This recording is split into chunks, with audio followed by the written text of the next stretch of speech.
Every battle is both a victory and a defeat. It depends which flag you fly. In every theater of the Second World War, battles won and lost determined possession of territory, of resources, and of the strength to go on fighting. For some of the battles, it was the victory that most influenced the future course of the war. For others, it was the defeat. This is the story of the battles won and lost that decided the outcome of the greatest conflict in history.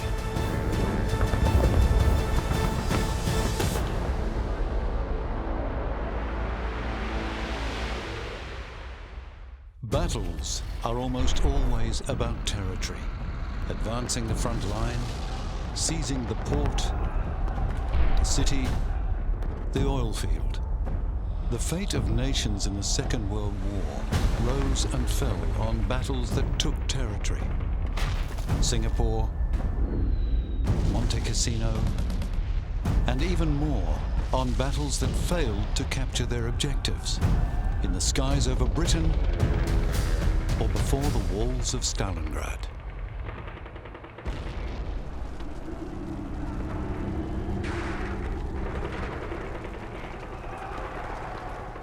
Operation Barbarossa had surged across the great Russian plains, almost to the gates of Moscow, south into the Caucasus and into the Crimea.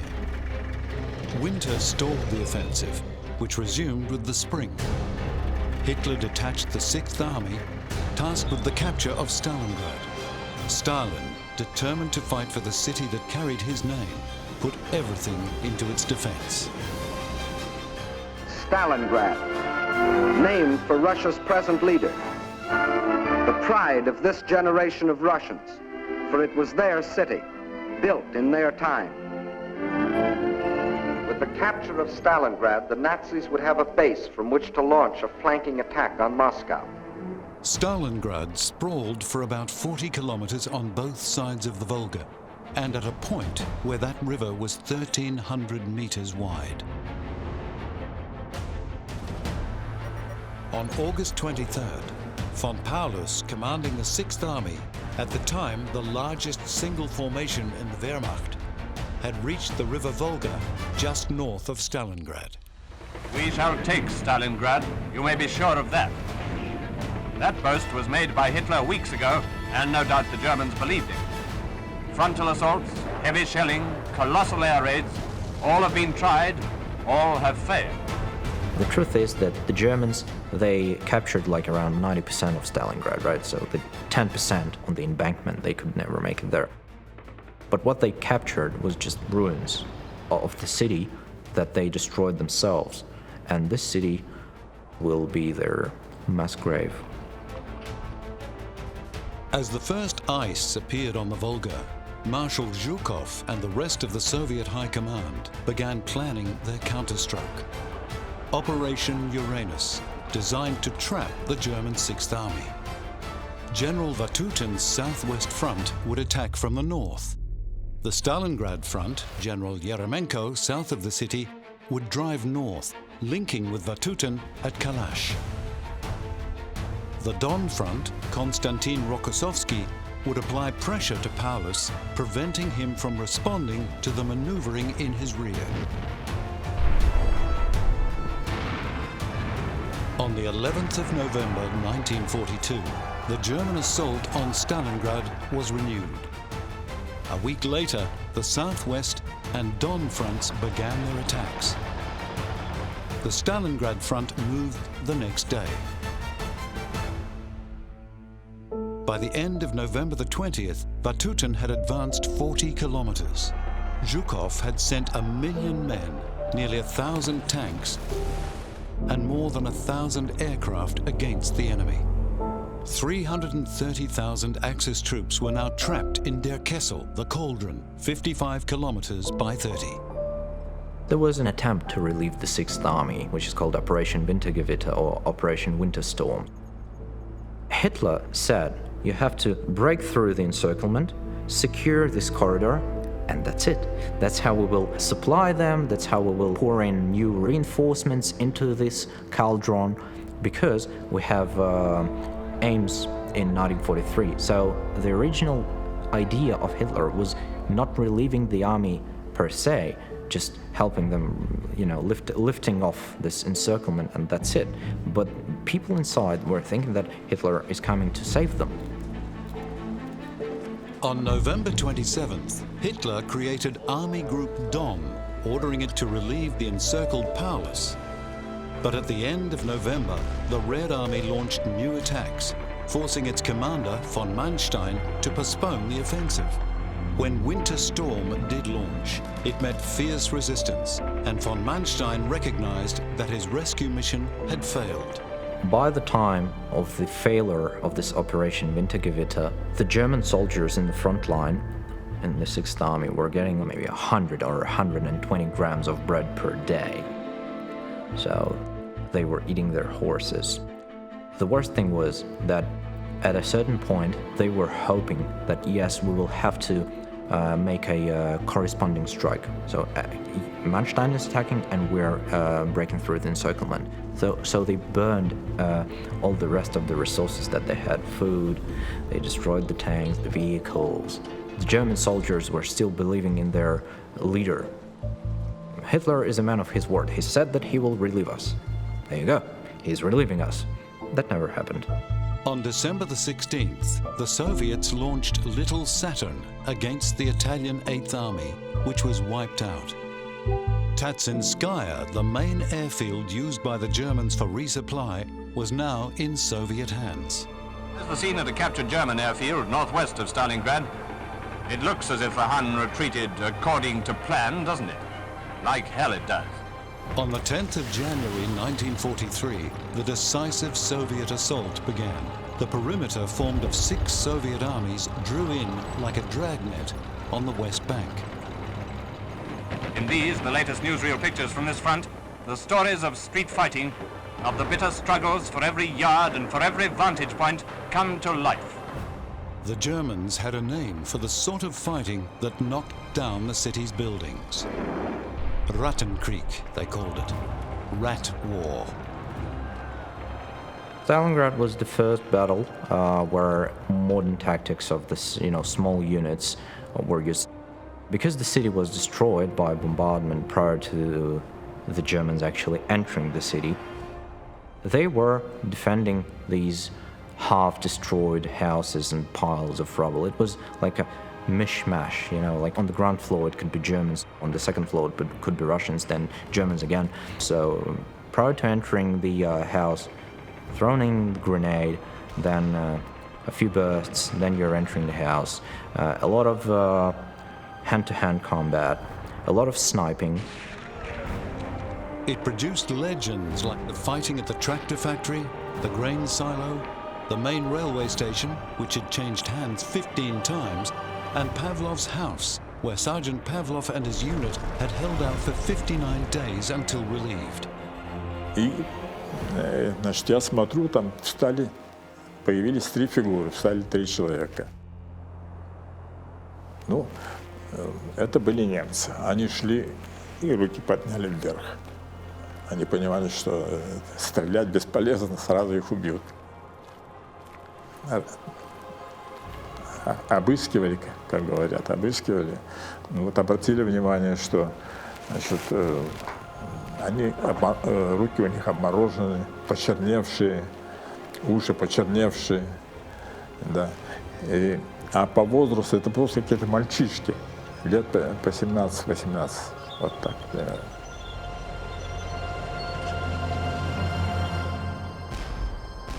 When the tractor plant was subjected to a bombardment by artillery massed at a density of 300 guns per kilometer, it surrendered, and the Battle of Stalingrad was over.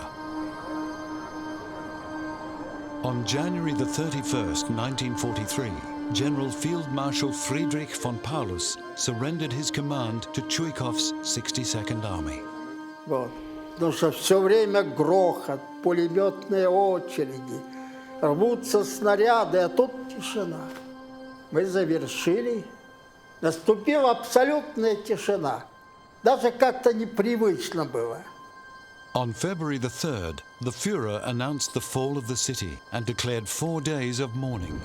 Northwest and southwest, the story was the same. When Hitler suddenly had his second thoughts about Stalingrad, when he decided not to capture it after all, but to leave the Sixth Army to its fate and shorten his line according to plan. The official communique announced that the entire Sixth Army had been wiped out to the last man and the last bullet. In fact, 91,000 prisoners of war had been taken. The German generals, they were shocked. This was a catastrophe pretty much for the Wehrmacht. The whole army lost in no time. So this was a very, very heavy blow. The battle fought at Stalingrad was of an epic scale. Few other set pieces of the Second World War got close.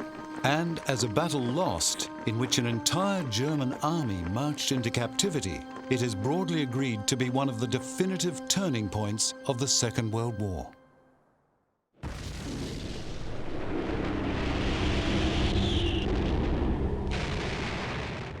In 1939, Winston Churchill, speaking of the major British base in the east, Singapore, offered the assurance that there will be no attack in any period which our foresight can measure. What Churchill perhaps instinctively knew was that if the Union Jack were to be lowered at Singapore, it would be a blow to British prestige from which the Empire might never recover. But by 1942, the British Empire in the east was crumbling. British troops were falling back, concentrating their strength on the island fortress of Singapore. Singapore had been created by the British as a strategic base in order to defend its imperial possessions in Asia. For 20 years, the British had been building a naval base and everything that goes with it in order to provide a bastion to protect against what threat? The Japanese threat. In late 1941, the Japanese enter the war.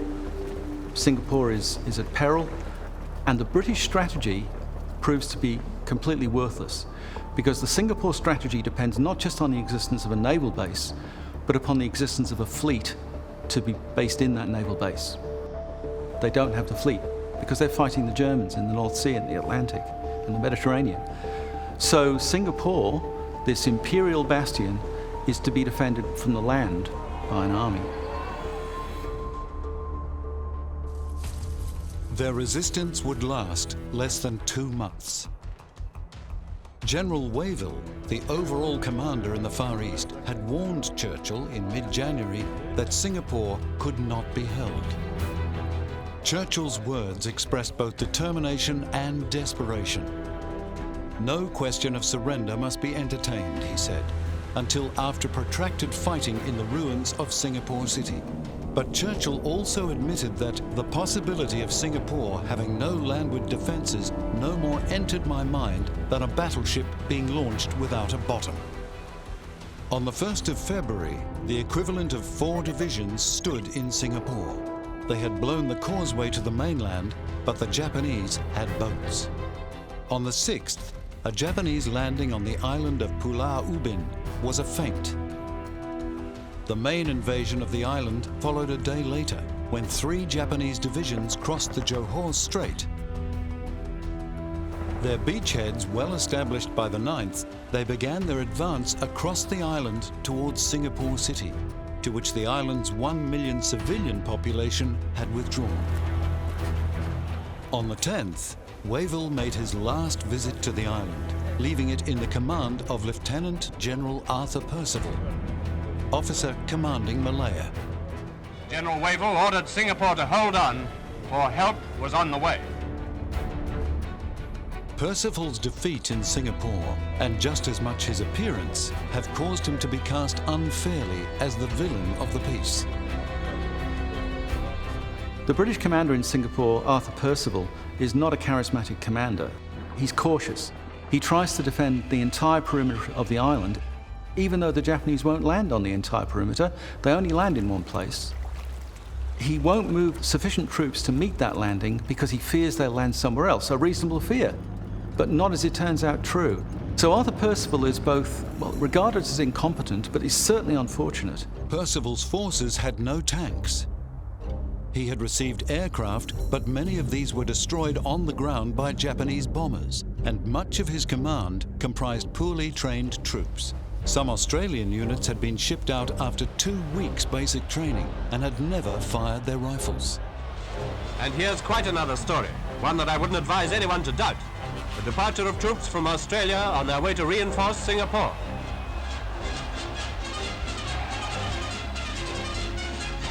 They're in high spirits and very tough. Strong British forces were concentrated at the great naval base in the southeast on the Johor Strait, on the eastern tip at Changi, and between those strong points at Seletar. The Japanese simply ignored and bypassed the positions. 16 assault battalions with 5 in reserve found themselves facing 3 battalions of the Australian 22nd Brigade. The attack struck southwest, which for the central column meant following the railway line into the heart of the city. Had a siege been established, it would not have lasted long. The Japanese now had 440 artillery pieces trained on the island, and in their advance would capture the reservoirs that supplied the island's water supply. But a siege was not necessary. In 2 days, fierce initial resistance having been overcome, the Japanese advance was established on a line that ringed the city. It was February the 11th. By the 13th, the perimeter had shrunk to a 40-kilometer line around the city, with troops pulled back into its defense from Changi and along the beaches. The Japanese were outnumbered by almost 3 to 1. Yamashita knew that he would need to not just conceal that fact, but make the opposite appear to be true. The Japanese strategy to conquer Southeast Asia in 1941-42 looks extremely dodgy, because they send relatively small, lightly equipped forces to a range of places simultaneously and tell them to get on with it. So it's an act of confidence. And in fact, it's a confidence trick, because in most cases, the Japanese forces are smaller, more lightly equipped, and less powerful than their adversaries. And the Japanese win at Singapore not because they're stronger, but because they're bolder. So successful were Yamashita's tactics that the surrender, which was to furnish images that have become a staple of stories about the fall of the British Empire, was only 4 days away. Yamashita ordered his artillery to fire as though their supply of ammunition was inexhaustible.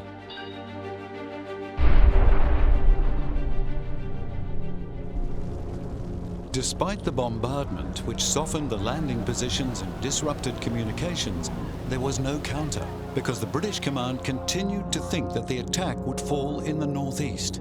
The city came under attack from bombers. And Japanese engineers having patched the causeway, Yamashita was bringing his tanks across by the 14th. The British had no tanks in Malaya. The British Empire forces fighting the Japanese make a lot of mistakes. Their confidence is eroded. And the troops that they meet on the northwest coast of the island, although they think they can defeat the Japanese, they withdraw very rapidly. And it's symbolic that these troops expected to be defeated. The Japanese, by contrast, expected to win, even though on paper they should have lost. Percival was deeply concerned for the lives of the civilian population. The water supply was gone and food was running out. The same was true for Yamashita. Bluff and double bluff. Yamashita, with his supplies running low, made the bluff explicit on the 11th, calling on Percival to surrender. On the 14th, St. Valentine's Day, the Japanese advance reached the Alexandra Hospital. A British officer advancing under a white flag was bayoneted. Patients and staff, about 250, were taken, and most of them were killed over the next 24 hours. Now Percival placed the choice before his commanders: counterattack in order to regain the reservoirs and the food supply depot at Bukit Timah, or surrender. Ironically, the Japanese are about to run out of ammunition. Their guns had a few shells left in each battery.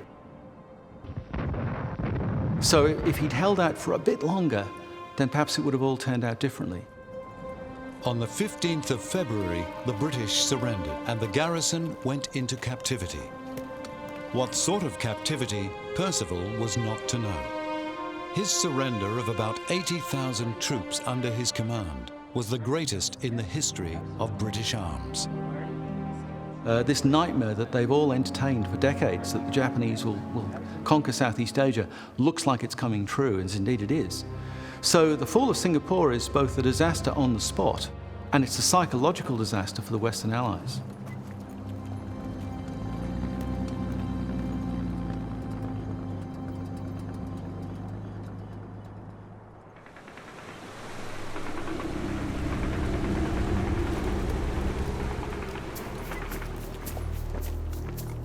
Following the successful invasion of Sicily, Allied troops moved to the invasion of the Italian peninsula. But as they were to discover in the long and draining campaign ahead, Italy is a very defensible place. Mussolini may have gone, but the Germans were not. And in strength, they prepared to defend the country. Allied forces operating from both Sicily and North Africa landed south of Naples. The British 8th Army at Taranto on the instep and the US 5th at Salerno. Under cover of smoke, men and vehicles went steadily ashore. The most difficult, the most bloody phase of any combined operation now lay immediately ahead of these men.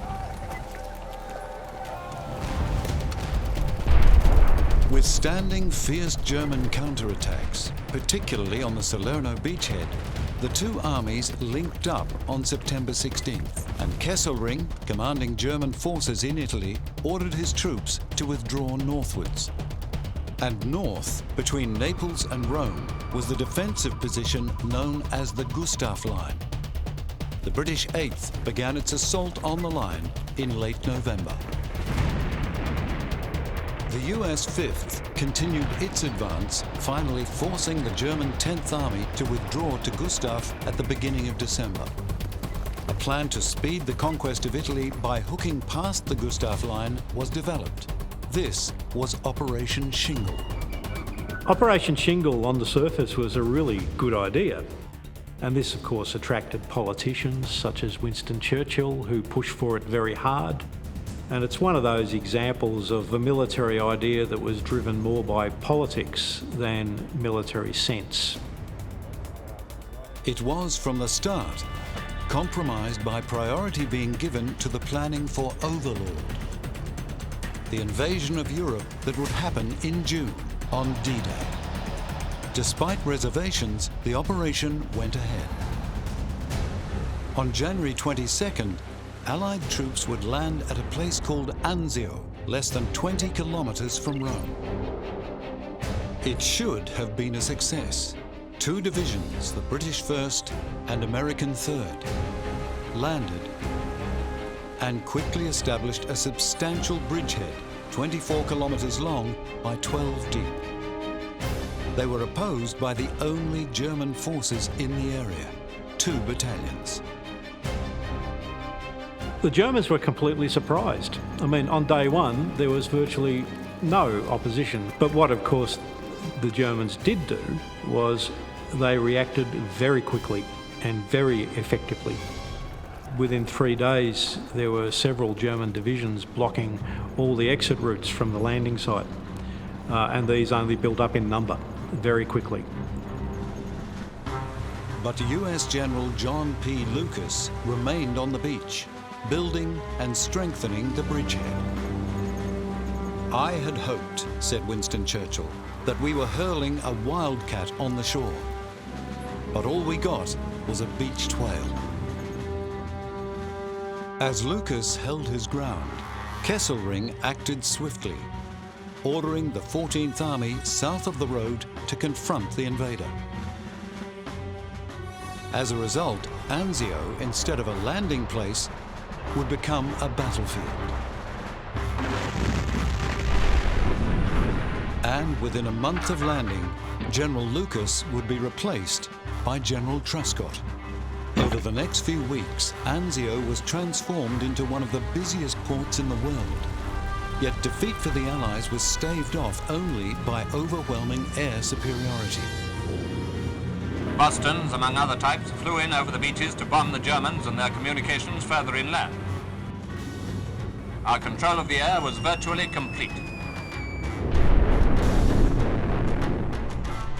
The first major German counterblow was struck on the 12th of February and drove the exposed British 1st Division back towards the sea.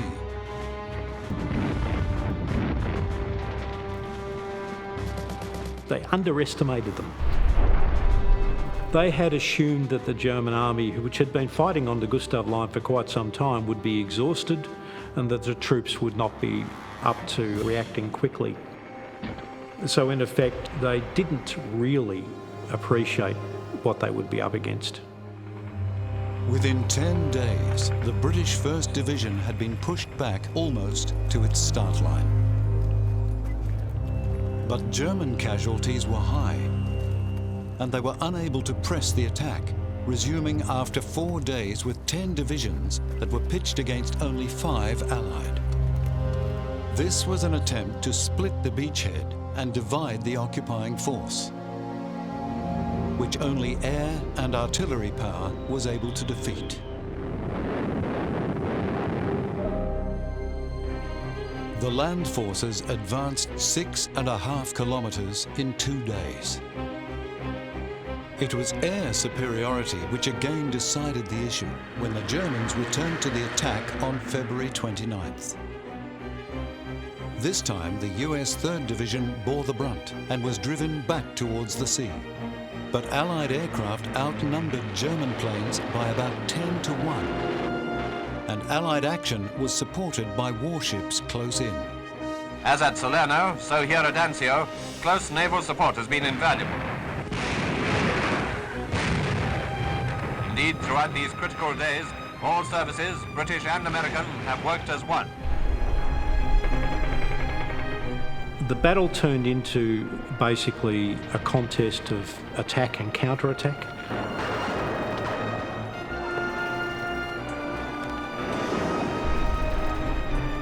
But in the end, neither side could prevail against the other, and it turned into basically a contest with no outcome. Although the superior firepower and command of the skies prevented the Germans from expelling the Allies from Anzio, the landing was still a battle lost. Overall, the outcome of Operation Shingle was a failure. It didn't achieve what its objective was, which was to turn the flank of the Gustav Line. It didn't capture Rome, and it allowed the German army to escape to the north. 6th Corps did not break out of its Anzio bridgehead until May the 24th. The breakout linked up with the units moving in the general offensive, Operation Diadem. Indecision and inaction defeated Shingle, which, in a rare case of complete surprise being achieved, had caught the Germans flat-footed. This failure had promoted insignificance, a battle that was being fought at the same time, high in the hills above the coast, at a place called Monte Cassino.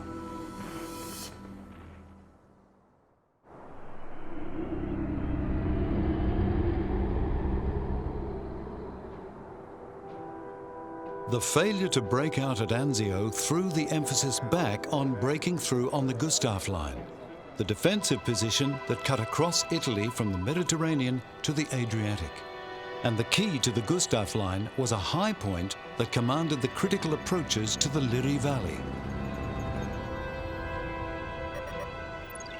This was Monte Cassino, and control of Monte Cassino lay with those who occupied the summit. It's perfectly true, of course, that the monastery, founded by St. Benedict in the 6th century on the site of the Roman Temple of Apollo, was a building of tremendous historic and material value. It had been a center of culture and learning for hundreds of years. Monte Cassino by itself has no strategic significance whatsoever. It was a perfect observation point. Now, the Germans said it's a Benedictine monastery. It's a lovely old building.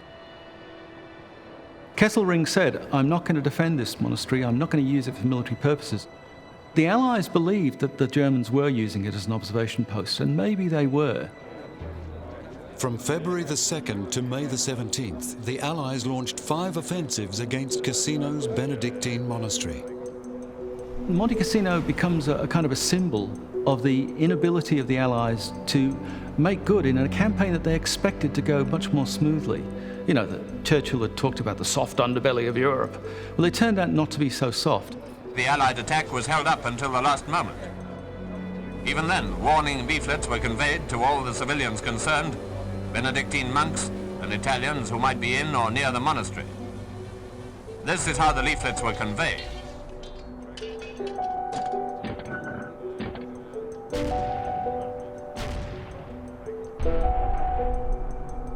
The American 34th Division went in first on January 24th.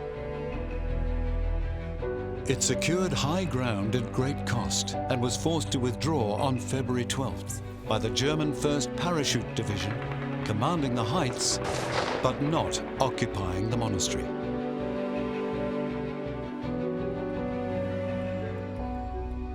By an irony, their commander, General von Zenger und Ettelin, was himself a lay member of the Benedictine order. From the 16th to the 18th, the New Zealand Corps, comprising 2nd New Zealand and 4th Indian Divisions, went in. And they too had to withdraw, despite support from 135 US flying fortresses, which reduced the monastery to virtual rubble. Absolute military necessity could permit no further reprieve. So the bombers came over, Mitchells, Marauders and fortresses.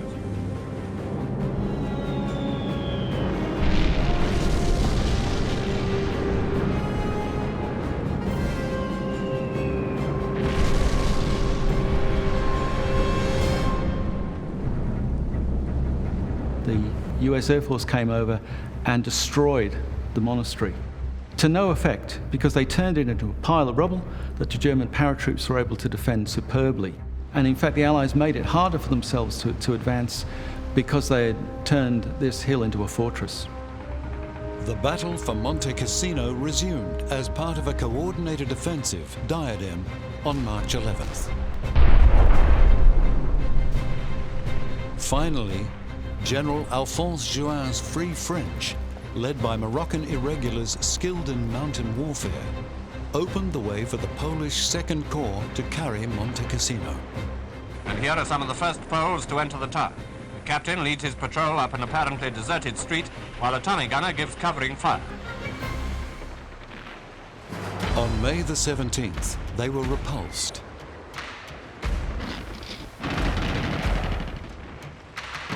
But returned to the attack the next day.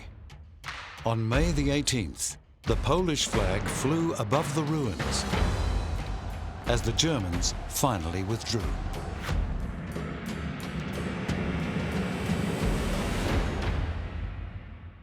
With my friend, I explored the area at night, and we found German helmets, and with German helmets, we pretended to be Germans, and there were 12 cement bunkers with one window each from which they were shooting. And we managed to disable them by throwing grenades into the bunkers. And that's why we managed to destroy them. The Allies won through at Cassino by sheer bloody determination, by making one attack after another, and eventually getting a strategy to break through that blockage. Monte Cassino is partly a symbol of the United Nations. You know, that there's so many nations involved in trying to break through this German bastion that might be its biggest significance. Despite tenacious resistance, the German defenders had lost the battle and were forced to withdraw. And Monte Cassino, founded in 526 by St. Benedict and numbering St. Thomas Aquinas among its early monks, was demolished in what is probably the greatest cultural loss of the war. The ruins, unnecessarily created, formed a superb defensive position from which the Germans claimed too many Allied lives before the monastery finally fell. So this was an engagement in which even those who obtained their objective could hardly claim a victory. It's a battle that eventually succeeds, but at massive cost. What, 40,000 Allied lives? It's a massive cost for a relatively minor obstacle.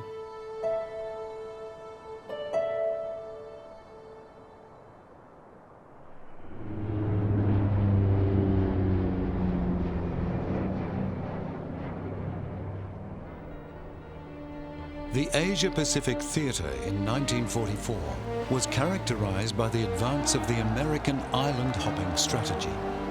The Marshalls and the Gilbert Islands had been captured and secured, so Allied planning turned towards the Marianas, and beyond that, the Philippines. The Americans could now take the Marianas, and once they did, Japan would be within range of long-range heavy bombers based in the Marianas. The Japanese knew this. They'd always wanted to engage the Americans in a decisive sea battle. But their losses, starting at Midway, particularly in carriers and ships and aircraft, had limited them. The Japanese planned to respond to the expected American assault by deploying a strong fleet in combination with aircraft based on the Marianas. Together, the plan proposed they would destroy the American carrier force. That carrier force was the largest naval force yet to assemble in the Pacific. For the Marianas invasion, the American Third Fleet was based on Task Force 58, which had 15 carriers, 7 fast battleships, 21 cruisers, 58 destroyers and almost 30 submarines. And in Task Force 52, which was supporting the invasion, there were more carriers and battleships. The Japanese had just 9 carriers, 5 battleships, about 19 cruisers and less than 30 destroyers. And this was virtually all that was left of the Imperial Japanese Navy. The air power shipped, including 900 aircraft, gave the Americans a 2-to-1 advantage over Japan in the skies. Among the carriers were the Lexington, the Wasp and the Hornet, namesakes of those previously sunk by the Japs, out for revenge. When his force came under Japanese attack, Admiral Spruance, commanding 5th Fleet, chose to use his aircraft in defense of his group rather than carry the attack. And so, on the 19th and 20th of June, the largest carrier battle in history was fought. With radar protecting the fleet, the incoming attackers were picked off. But flying into a hail of flak and a storm of cannon fire, they suffered extremely heavy losses. Japan lost 219 aircraft. The Americans, 29. The American air crews averaged over 500 hours. The Japanese had less than 150. So they were no match for the Americans in the air. In an equally devastating blow, 2 Japanese carriers were sent down by American submarines. And still, the main American fleet, which had suffered no losses, had not joined the battle. Spruance's opposite number, Admiral Ozawa, commanding the mobile fleet, was ill-informed. Or possibly, to save face, his officers deliberately misinformed him. He was led to believe that his air attacks had met with success and that the missing aircraft had landed safely on Guam. He waited for their return and, by the time he realized they were not coming, was under overwhelming attack from American carrier-based forces, with little air cover himself. Warships and freighters took what evasive action they could, but they didn't escape. The Japanese pilots took a long time to form up. That gave the American combat air patrols plenty of time to position themselves ready to meet the Japanese head-on. The Japanese didn't attack in formation to take advantage of mass firepower. They attacked either singly or in small groups, which the Americans easily picked off.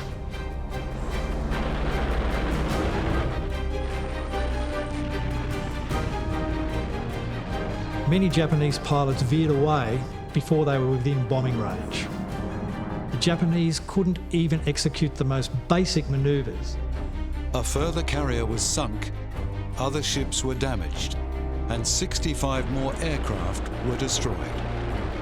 This was the action that the Americans dubbed the Great Marianas Turkey Shoot, and it was a complete and unambiguous victory.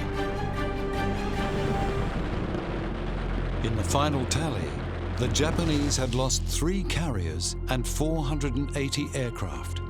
The Americans had lost no ships and 29 aircraft. The critical point was those American losses were replaced overnight. The Japanese couldn't replace theirs. The Marianas were secured.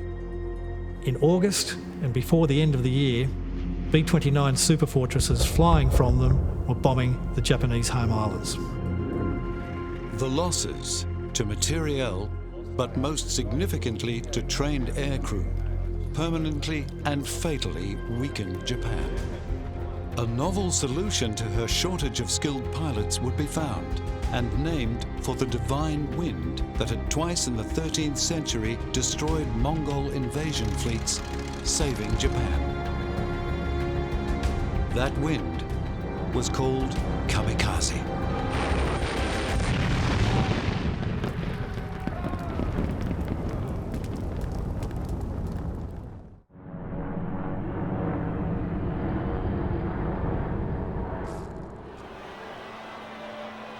Churchill said, "The Battle of France is over.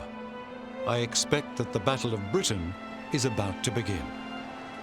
He went on to say that the whole fury and might of the enemy must soon be turned on us, which makes it clear that he expected an invasion.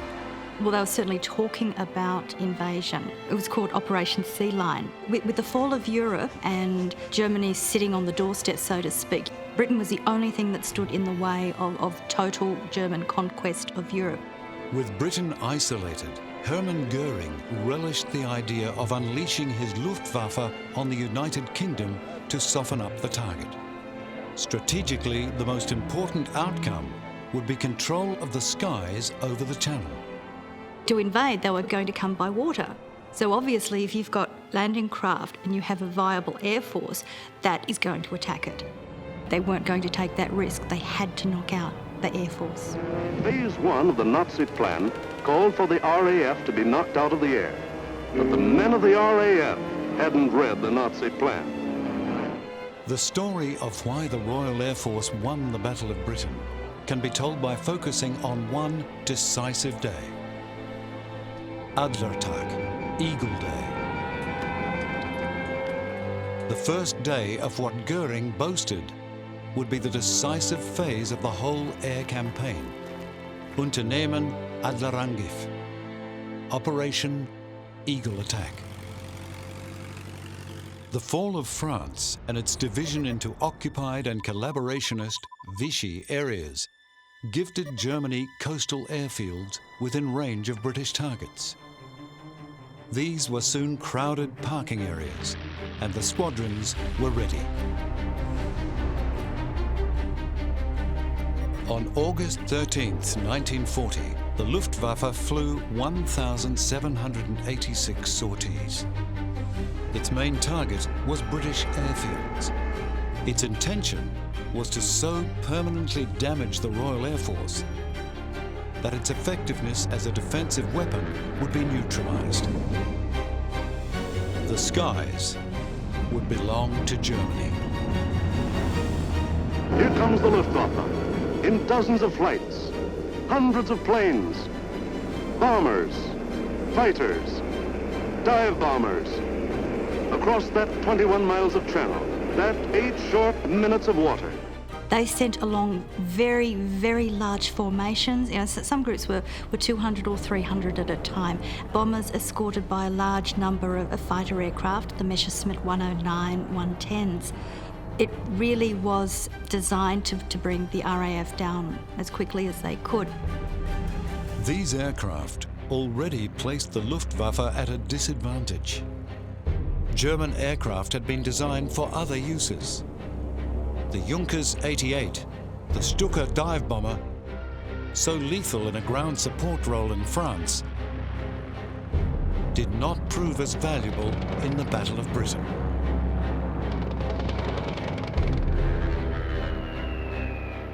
They realised too that the best way to knock out a Messerschmitt, for instance, was a close quarter front-on attack. So we always hear about, looking at them, staring in the whites of their eyes, so to speak. But this is what was happening. They flew as close as they could and they fired head-on. Really dangerous, really risky, but very effective. The attritional nature of the battle also weighed against Germany. British aircraft, forced to make emergency landings, could be repaired. German aircraft were lost.